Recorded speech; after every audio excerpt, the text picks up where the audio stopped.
It's Thursday, 1 September, in the year of our Lord 2022. You're in the War Room Battleground, and we're doing the continue on our pre-buttal of Joe Biden. Joe Biden's going to give a speech tonight to the nation. He's going to address the nation in a couple hours to basically lay out the case that MAGA is a semi-fascist movement. You know, what, at least 74 million people that voted for Trump. I think now 2/3 of the nation is going to call him semi-fascist.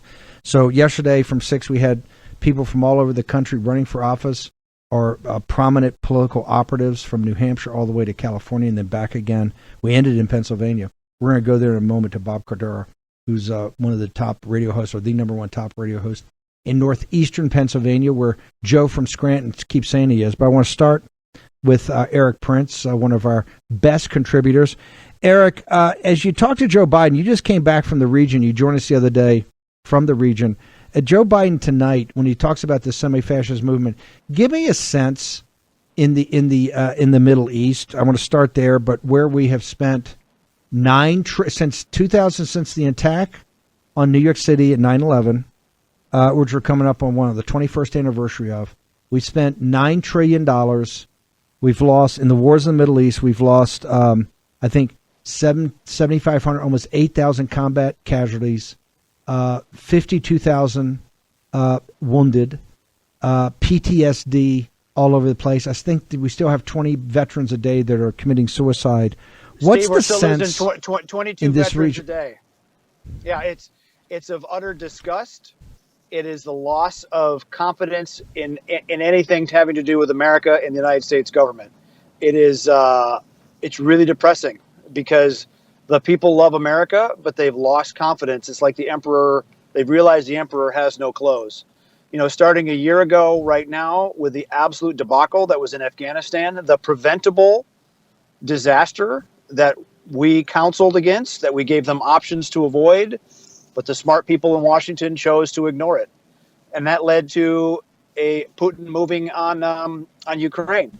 It's even interesting, you know, a few days after Biden was even elected, it's like the bad guys could smell the weakness because the military junta in Burma overthrew a democratically elected government where the prime minister had actually won the Nobel Prize.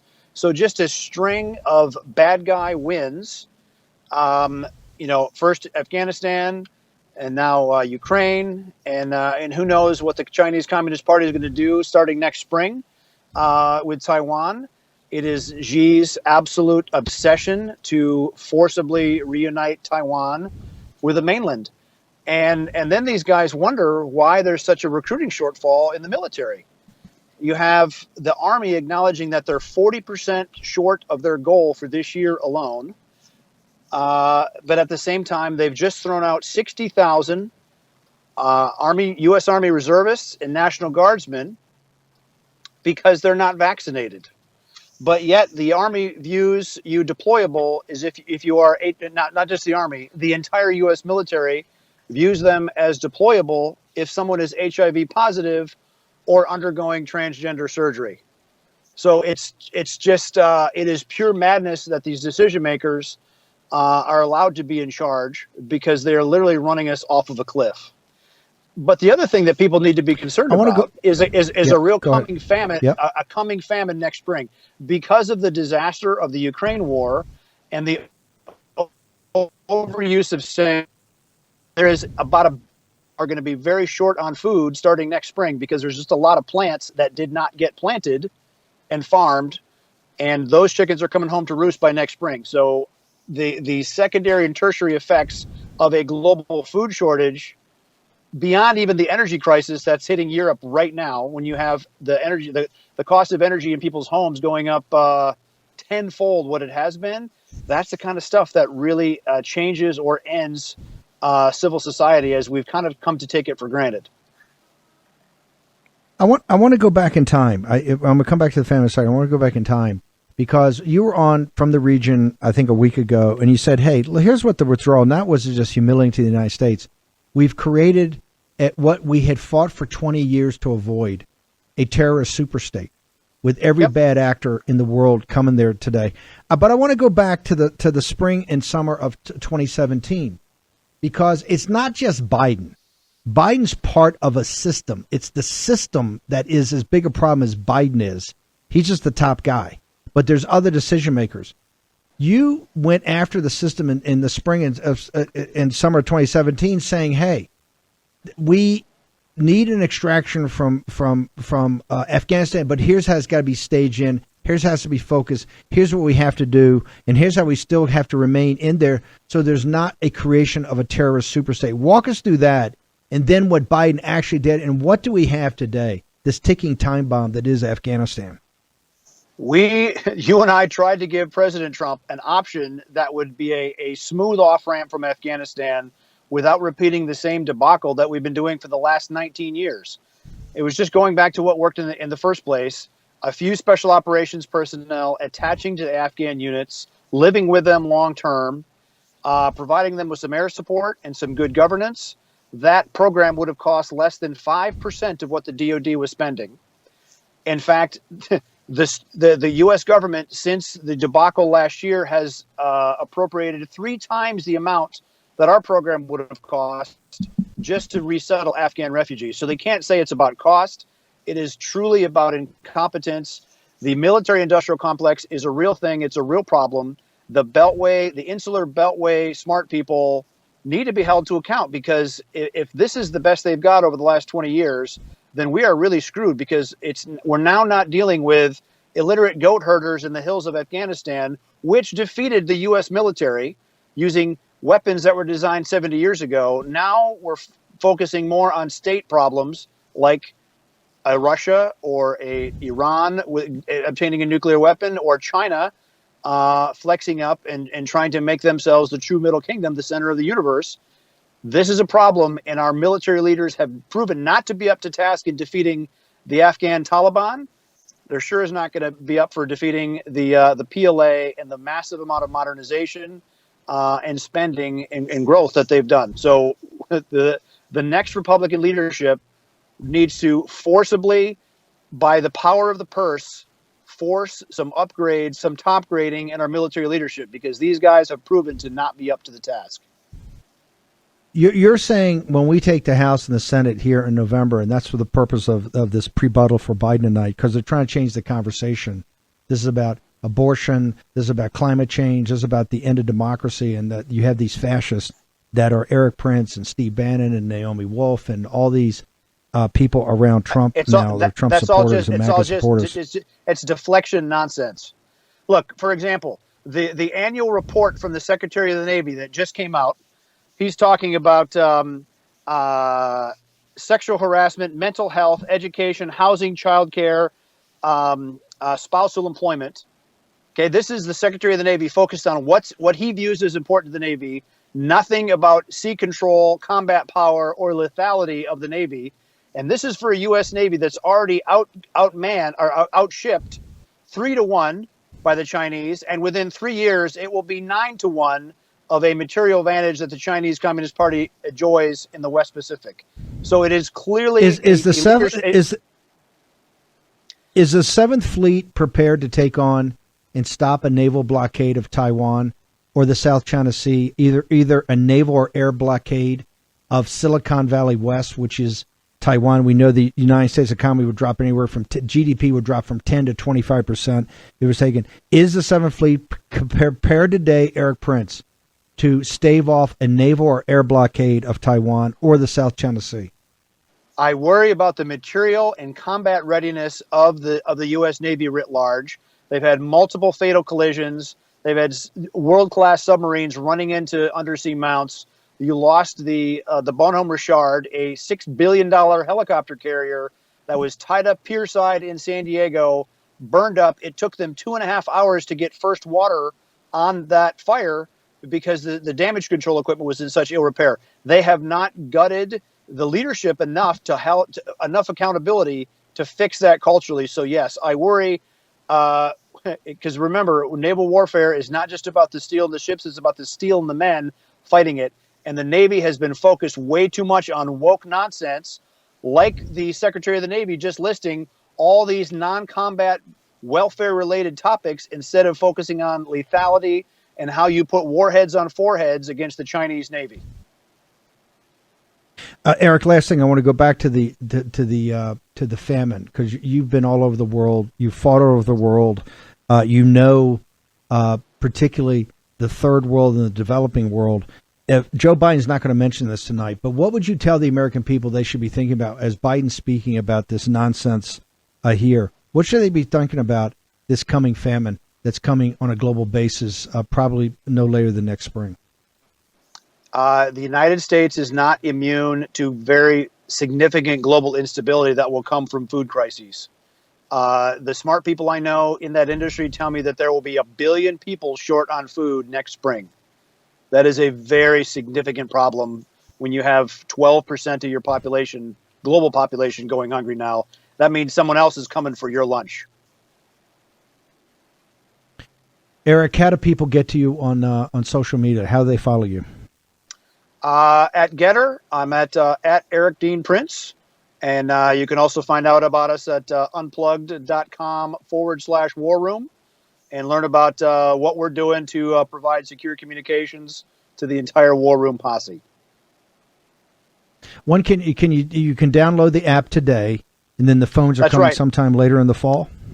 Phones will be here first quarter next year. You can use our app on any Android right now without the permission of Google. App Store, our Messenger, VPN, antivirus, and we guarantee we don't collect, store, or analyze any of your data.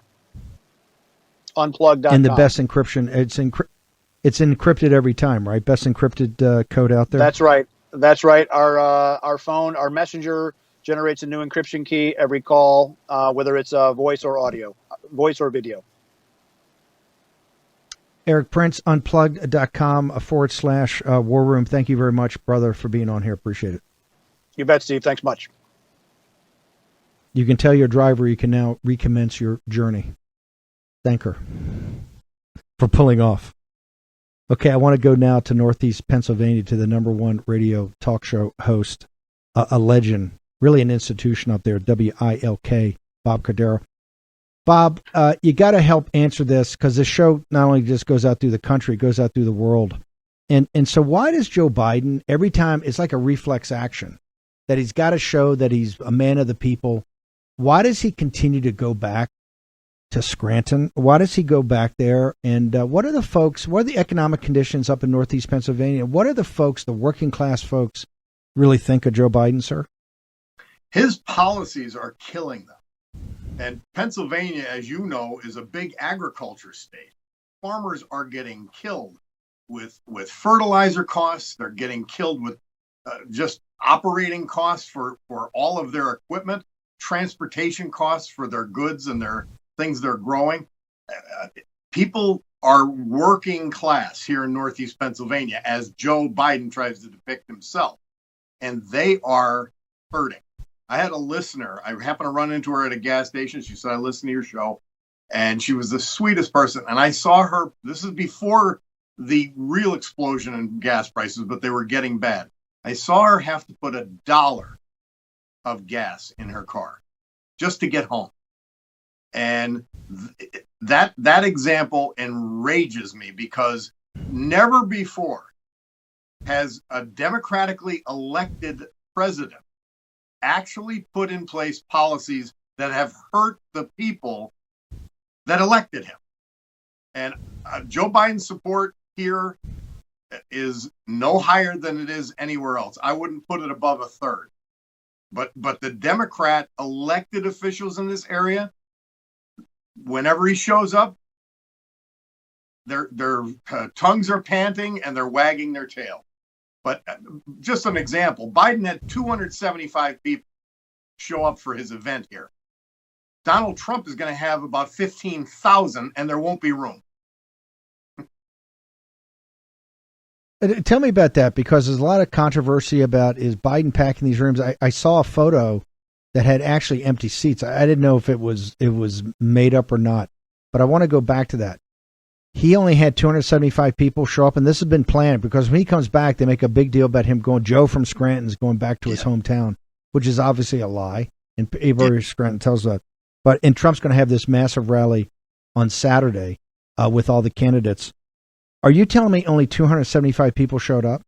That's the number that I got. They reported the room was to hold 375, and it was at Wilkes College. And one of the parents sent me a message today that they actually had to bribe kids with better grades and extra credit to get them to go to the event.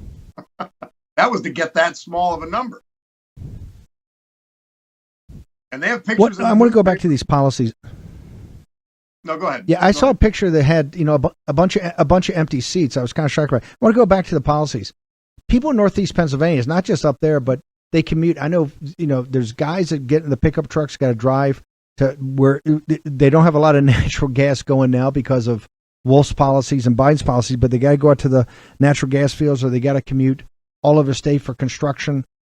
How is energy, which Pennsylvania is Saudi Arabia. You're sitting on an ocean because of divine providence. We've got three. You got the Permian Basin, you've got Alaska, but you also have Pennsylvania, where the oil industry was really starting in the United States, but it's sitting on an ocean of natural gas.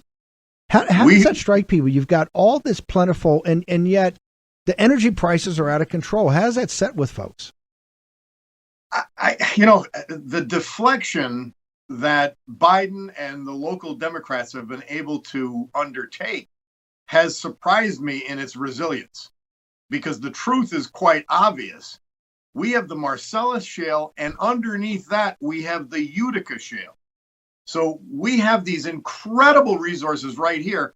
And for some reason, Northeast Pennsylvania is actually paying the highest prices for gas in the entire Commonwealth. So it even strikes us worse, and we're sitting on all this natural gas.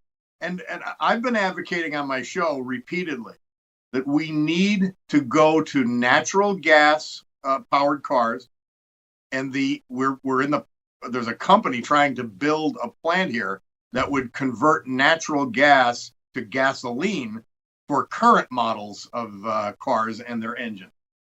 That's the way to go, and we wouldn't be dependent upon China, a very hostile force, much more so than OPEC ever was.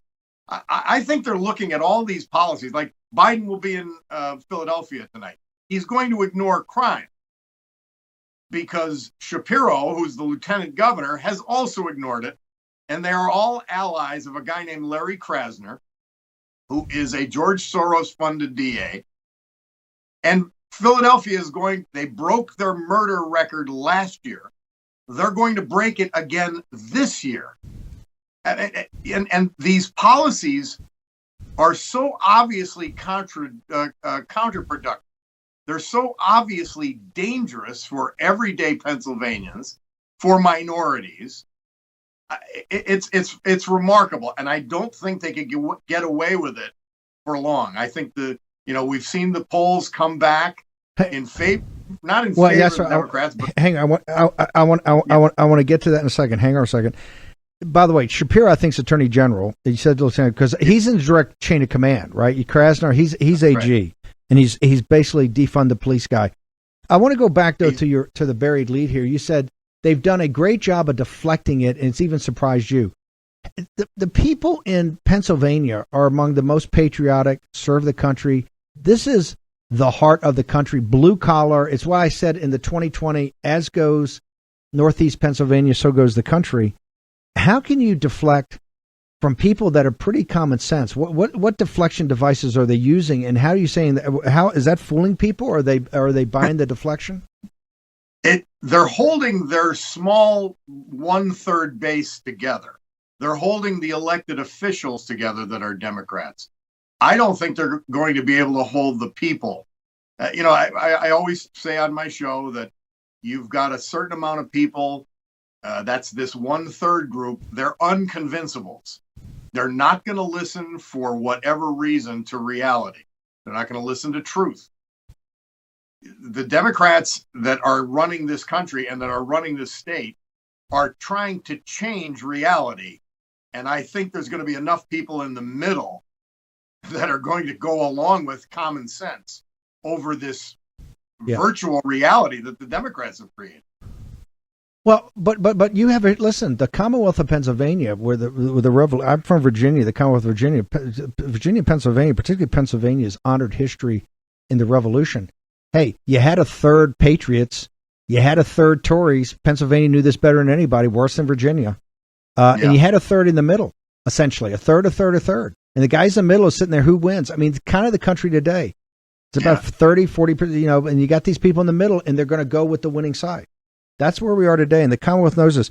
I want to go to these races right now because Biden's making the raid on Mar-a-Lago, and the thing tonight is all about deflection. Ron Brownstein, the LA Times, said, they're going to pitch climate change, they're going to pitch the abortion, and they're going to pitch, the end of democracy if you had these barbarians win. And, our side, Bob, is obviously, crime, inflation, the illegal immigration, the wokeness in the schools, the practical common sense policies.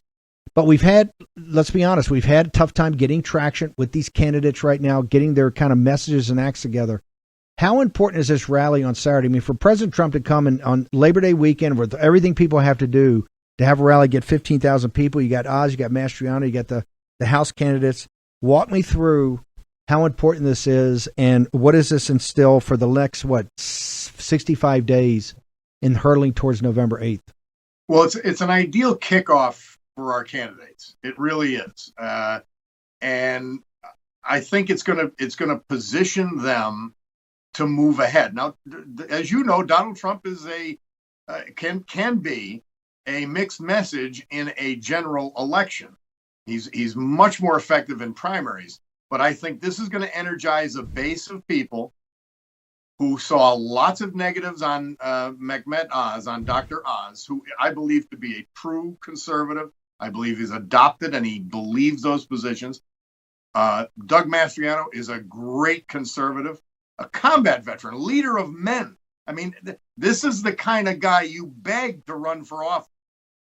And we've got a candidate up here by the name of Jim Bugnett, who's going to defeat the local congressman. I'm optimistic, but as of now, all the resources have been front loaded by the left, and they've spent a lot of money while we were fighting primaries on the Republican side. The conservatives were, but good candidates emerged. I want to go back to your point about Trump in general elections. Let me be blunt about this to the folks in the Commonwealth of Pennsylvania, some of the greatest patriots and hardworking people. There are not two more radical guys running for office, for major office in this nation than Fetterman and Shapiro. Shapiro, the reason they got these establishment Republicans, he's spreading money everywhere. They're all on the take. Every establishment Republican, including my buddy Jim Schultz, who is a very close friend of mine, a guy I love, right? Him on CNN and this stuff and writing that editorial against Mastriano. Just because Shapiro spreading the money to all the law firms, this is all crony capitalism. Every guy is establishment Republican is backing against Shapiro. Shapiro is a radical. He's directly in the chain of command of the crime being out of control, the illegal immigration being out of control. That's all Josh Shapiro. Josh Shapiro basically should be a contributor to MSNBC because he's on every night. And then Fetterman, look, what happens to somebody physically, they can't help, right? I'm not saying and picking on him because of the stroke, but people have to be practical about this. Not only is he a radical, and I mean a radical, people in Pennsylvania have to say, can this guy really, it's the United States Senate. This is not some job you can phone in. This is, particularly in something like the Commonwealth of Pennsylvania, this is a heavy job. You're one of the most important states in the union. When you're a senator from Pennsylvania, you're already coming in heavy.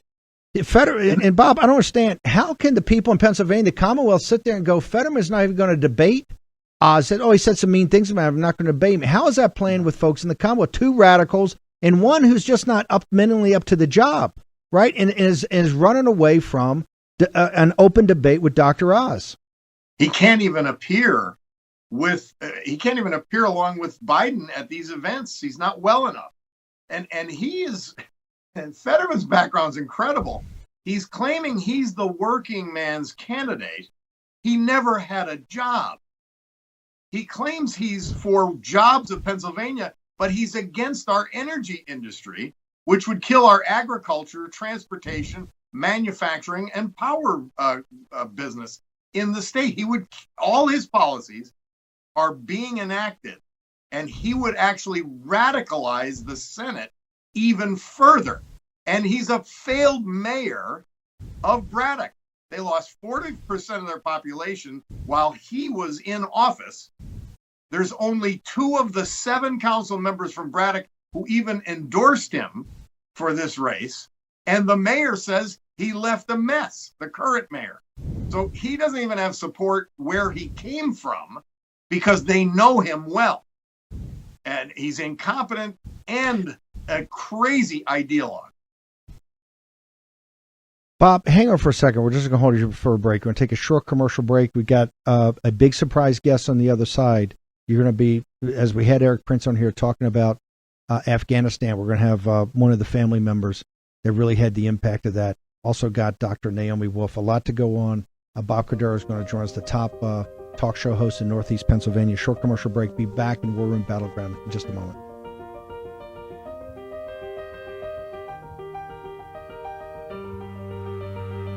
War Room Battleground with Stephen K. Bannon. Okay, welcome back. Bob, in wrapping up here, you got Biden's speech to the nation tonight on the semi-fascism. Give me a minute. What has to happen with these candidates to make sure we have to win in November? It's just we don't have a choice. Walk me through what you think. Oz, and what do they have to do to win? Steve, right now they're under-resourced. The Democrats are controlling through the media, but also through paid media. They're controlling the battlefield. And we've got to come back, obviously, with word of mouth and grassroots, just like the Trump campaign was in 2016 in particular. But we've got to come back with more resources. We've got to get Republican money to come out for these candidates. They can win. There's not even a doubt in my mind. I mean, Mastriano on a shoestring is within margin of error of Shapiro, who spent $60 million. And Oz, once this, actually, and he is right now, he's an invalid. If they can expose the actual idea and the issues that these people had, plus their incompetence, because Shapiro's been very incompetent at his job. The only job that Fetterman ever had as mayor of Braddock, he was a failed mayor. Then you expose them for their left-wing lunacy, and it is true lunacy. I always ask this. Doug Mastriano and Dr. Oz are pro-life. The 2 candidates they oppose are for abortion even after birth. Who's the extremist here? And we've got to just keep pointing this out and making the argument. And as you know, this media market, Northeast Pennsylvania, determines Pennsylvania in most elections. So we got to keep banging the drum here, and we will. Bob, how do people get to your show, and how do they get to your social media? I'm not very active on social media, but WILKnewsradio.com is where you could get podcasts of my show and, of course, the show live as well. And I'm on Monday through Friday, noon to 3. I may be going to afternoon drive soon, but noon to 3 for now. You are a institution and a legend for good reason, sir. Thank you very much for joining us and maybe explaining Scranton infamous Scranton Joe Biden. So thank you very much, sir. Appreciate it. Thank you. Oh, great to be with you, Steve. Thank you. You guys remember a year ago, August 26th, we did the lead up for weeks and weeks and weeks of the extraction under fire. And we just had Erik Prince on to kick off the show. Talked about Erik presented a plan to President Trump that was shot down by McMaster's and Madison, all these guys in the spring and summer of 2017 that would have had Americans out before Biden was even around. But this embarrassment, humiliation, and 13 American heroes paid for their life on the 26th. One of them was Riley McCollum, only 27 years old, a Marine. I want to bring in his sister now, Royce McCollum, and her lawyer, Dennis Postiglione. This controversy about Alec Baldwin, can you explain this to us about exactly? I think you guys have a $20 million lawsuit against him. Can you walk through exactly what the issue is and why you've and Royce, because I know you hold the memory of your brother so high. Why are you pursuing this course of action against an actor? Yeah, thank you so much for having me on to discuss this. I think, Dennis is probably better fit to answer this question. Okay, Dennis, you take it. Yeah, so the lawsuits for $25 million, the rest for 10 in actuals and 15 in punitive damages. Essentially, in a nutshell, what Baldwin did was take a message from Royce on her private Instagram account and broadcast it to his 2.4 million followers with the label that she was, quote, an insurrectionist. And everything that implies. He accused her and, by implication, her family members, her sister Cheyenne, and then Lance Corporal McCollum's widow, who has a very small child, of damaging government property, responsible for the death of a Capitol officer, and then essentially trying to overthrow the United States government, accuse him of treason.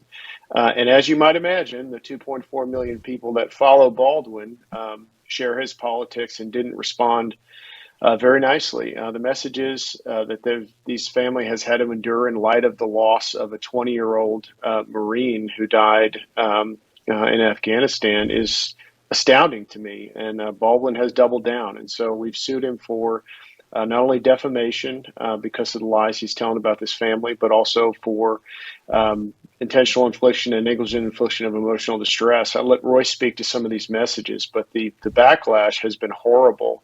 Just to remind you before Royce goes on, the entire population of the state of Wyoming, where they're from, is about 550,000 people. Baldwin has 2.2 million followers on Instagram. So you can imagine the level of attack that's been going on for up to 9 months now. Royce, to explain about these messages. I mean, this is kind of, when I first saw it, it was almost kind of mind-blowing given the sacrifice your family has made, and particularly Lance Corporal Riley, that, one of these innocent, patriotic young Americans that died at the Abbey Gate. And now we know, the Biden regime was warned by the CIA. There's all kind of, information coming out that this didn't have to happen.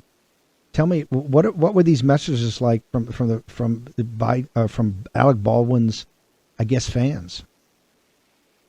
Yeah, the moment that he messaged me and said he was sharing my post to his followers, I was just getting hounded with messages, and they haven't stopped since. It is every single day. I'm getting 1 or 2 messages, 10 or 15 messages. Yesterday, I received phone calls. It goes on and on and on. I've been harassed in my town in the grocery store, and had people stop my sister as well. People, have this idea of who I am and who we are now because of his false accusations. And not only is it just concerning that someone would make such a claim like that, such a serious accusation, falsely, but to then have so many people now view me that way and harass me and think something of me that just certainly is not true. It's been hard to have my work day, my sleep, my everything interrupted with my phone just constantly going off and seeing these messages all the time and nasty comments about me and my brother. And it just doesn't stop. Why would he take a private, on your private network or your private, why would he put that out to the world? And particularly, he's a pretty rabid, leftist, super hates Trump, hates MAGA. I mean, he's open about that. He's not shy about that. And obviously he's got all sorts of other issues we don't even need to get into, but why would he take what you shared privately? Why would he put that out to the world and put kind of these snarky comments on it to really trigger his radical fan base? Right. After he had donated money to my sister-in-law's GoFundMe for my niece, he had ended up following me on Instagram. And so when I post a picture of me at the Capitol in the anticipation of the 1 year, he took this just extreme political narrative with that picture. And, unfortunately for the people in that picture, he's causing damage to more than just myself. But when he messaged me about it and I had the chance to speak with him and have a conversation about it and say, no, that's not what happened. I was not in the Capitol. I did not riot. Like, I was there protesting, which I am more than allowed to do in this country. And he took it and ran with it and, you know, said good luck as he shared it. He knew exactly what kind of a reaction he was going to get from that. What has been the year, particularly we just came up on the anniversary of your brother's heroic death and service to his country. What has it been like for the family in the year since you lost Riley? It's been a tough year. We try and go out and do things to honor Riley and the other 12 that were killed in Afghanistan as much as possible, because his death impacted our country and finally like brought a light on the service members and what they sacrifice and truly what their families do every single year, every single day. So we went out and, you know, we've really tried to like remember his name, remember the 13, but also bring light to every other service member who's been killed in action and has kind of been forgotten. But this last year has been really tough. The last month, especially leading up to the 1 year, it's been just emotional for sure. It's been hard to just process and grieve, and it's so public that it really makes it more difficult to kind of find that peace within yourself when you've got hundreds of thousands, millions of people who know about his death, and whether they're there to honor and remember with you or there to make nasty comments. There's just so much noise coming from everywhere. So it's been a really tough experience this last year. How old would your brother be today if he was alive? 21. He was 20 and 6 months to the day when he was killed. I want to go, Dennis, walk us through the lawsuit and what's the process of this lawsuit, and can people help, or this audience I know will want to have the families back. So tell us what we need to do and tell us what's the process here. No, I appreciate that sentiment as well. I know the family does. We filed this on the 1 year anniversary of Riley's death. We refiled in New York. We originally filed in Wyoming, and I won't get into all the legalities, but the court kicked it on jurisdictional grounds. Basically, Baldwin has never been to Wyoming, doesn't own a business there, doesn't transact business there, never made a movie there. And so while we had a basis for jurisdiction there that we thought was solid, essentially the internet hasn't, kept pace with the law. It's light years ahead. And so we got kicked out of Wyoming. But we're able to refile in New York, and that turned out to be, or we believe it'll turn out to be, a blessing in disguise, because the law is more favorable in New York. You've got what's called negligent infliction of emotional distress, which is frankly easier to prove than intent. We've also got what's called defamation by implication, meaning that it's not just whether the statement is true or not. You can make a perfectly true statement, but the implication in this case is that Royce and her family are trying to overthrow the U.S. government. They're committing treason. And so we believe the law is a little more favorable. What will happen now is Baldwin will file an answer. He'll appear. We'll get a scheduling order in place. The court will set some deadlines, and we'll go into the discovery process. There have been talks on the back end of this in light of Mr. Baldwin's ongoing legal troubles in other areas in order to streamline this process. And that'll have to happen in the background and work through it. As far as help, I think that the biggest thing that I can tell you is that the family needs something to counteract what it gets in the form of abuse. And Royce kind of undersold this. I mean, we're talking death threats. We're talking comments like your brother, deserved what he got. Awful things that this family's had to endure that no reasonable person, regardless of politics, would consider proper. So what I would say to the audience is, just moral support, support for the family and the causes that they support, and support for the rest of those service members' family. Royce, how do people get to the site? How do this audience is known as an activist audience. How do they get there? Sorry, say that again. Do you have a site that people can go to for support or to help counteract this? To be on social media? Do you have a social media site, or that has some place that people can get you? I'm pretty easy to find on Instagram under my name. That is kind of where this all started, and that's where I'm at. Okay, perfect. Last question. Royce, I'd like you to answer, but if you, Lori, needs to. Has Baldwin, when he understood what he had done, has he ever tried to dial it back? Did he ever try to apologize to you when he understood what he had triggered here? No, actually, after he posted, he actually continued to engage with commenters and double down on his stance about what he said about me and his accusation. I've never gotten an even private apology, and he has no intention of stopping or making anyone else stop. And Steve, if I could after interject, they're making really, comments, hang on. I just want to make some. After they're making comments that your brother, who gave his life and service to his country, deserved what he got. When these type of comments are made and death threats to the family, you're telling me this guy is doubling down? That's what I'm hearing. Yeah, he continued that first day or two when the post was still up on his own site. He just continued to go along with his comments saying, this is where she was, this is what she was doing, and it's basically public belief that anyone who was there was an insurrectionist. And so he continued with his. He eventually deleted the post, but has not once asked his followers to stop harassing me or taken back his statement. He's just kind of doubled down, locked down on what he has said. Dennis, you had something to say? I'm sorry. Yeah, I was going to say to that question, in my first meeting with the family, Gigi, who is the widow, said quite plainly, if you can get on the phone and, get this guy to apologize, privately, then this doesn't have to go forward. And that didn't happen. So, yeah, I just tell you that, he's doubled down. He continues to do that. And that's evident in his other troubles as well. It's just, I think, who he is. Dennis, how can people get you? You're on social media, or how do they follow this case? The pleadings can be pulled up. My name, Dennis Postiglione, Postiglione. You can Google that. You can find me online. I'm not on social media. We don't do that. But you can find me and my phone number fairly easily and contact me via email. Royce, let your family know that the War Room has their back. So we're on this now. Thank you. Thanks.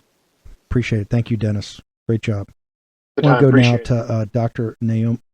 Thanks, guys. Dr. Naomi Wolf. Dr. Wolf, we're going to have you on to go through some of your research, but tonight Joe Biden's going to give a talk about the fascist uprising in this country.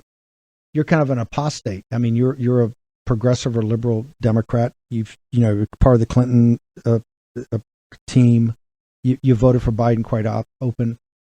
I just want to hear from you your assessment of how Joe Biden and his clique have run about medical freedom and about First Amendment rights on information in the 18 months they've been in office. When he takes the stand tonight, what would you say to the nation about that, man? First, I'm no longer a Democrat. Please don't get too excited. I'm an independent. I just feel that this party, it's one thing for a party to be held hostage by traitors in thrall to for an adversary, but it's quite another for everyone else to go along with it. So I'm supposed to be nonpartisan in my role as CEO of Daily Cloud, but just personally, I think it's important to note that neither party has my allegiance right now. I'm an independent. That said, I've consistently, ever since 2008, when I wrote a book called The End of America, during the Bush era, I've consistently called out leaders on the left or on the right when they stray from their oath of office and their obligation to defend the Constitution. And I did the same during the Obama years as well, as a very lonely liberal, saying, our leaders are, left or right, are not supposed to be droning American citizens or putting people without charge or trial in Guantanamo. This is, un-American.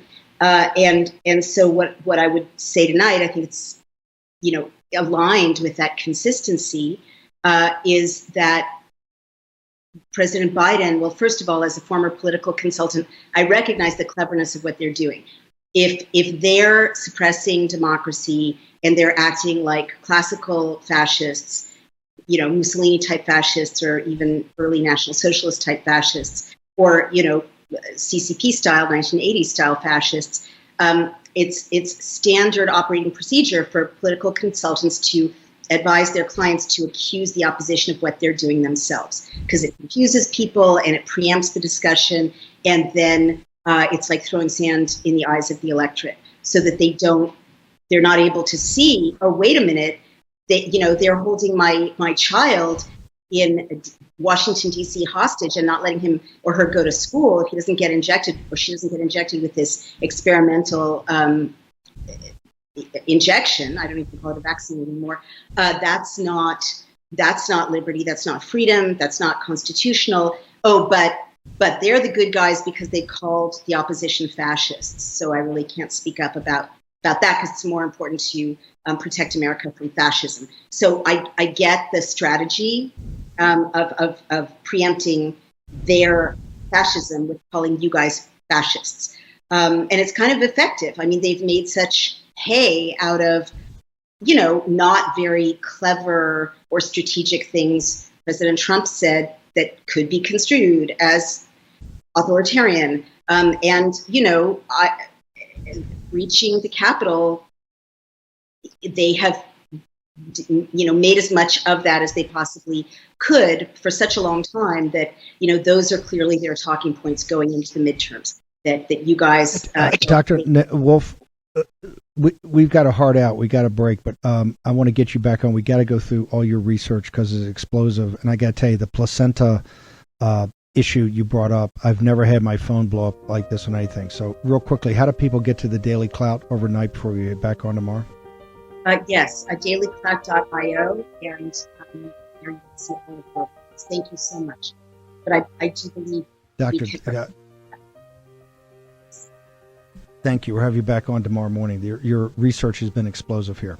Okay, we'll be back at 10 o'clock tomorrow morning. I'll be up on Getter as Joe Biden talks tonight, putting up live commentary. See you then.